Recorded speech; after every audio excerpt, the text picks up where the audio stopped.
Hey folks, I'm Dave, wine specialist at Davidson's Beer, Wine and Spirits at the Highlands Ranch location. I want to talk to you today about Oregon wines.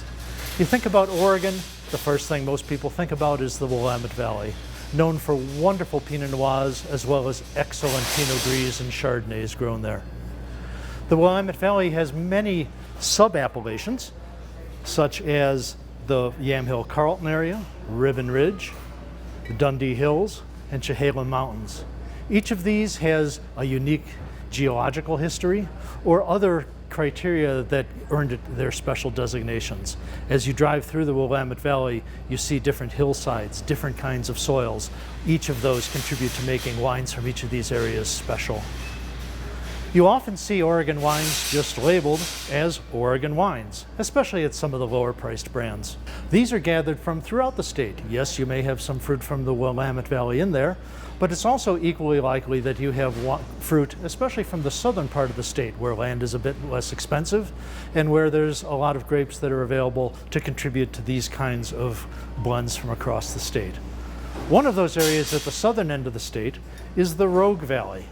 There are a few wineries there that have their products that make it to Colorado, and they make nice wines that are lower priced than the Willamette Valley wines, but certainly still have character that show their sense of place from where they're from in the southern part of the state.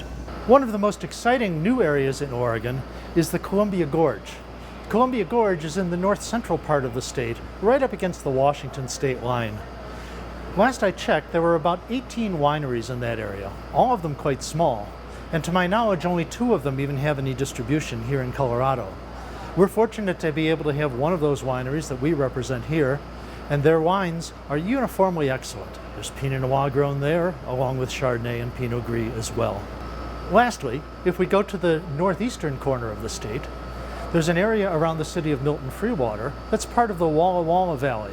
Yes, Walla Walla is in Washington, but the AVA that defines the Walla Walla Valley appellation dips into that northeastern corner of Oregon as well.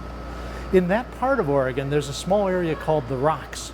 In the Rocks, there are large river rocks, like what you might use in your garden, that washed down hundreds of thousands of years ago as part of the Missoula floods and deposited the rocks there.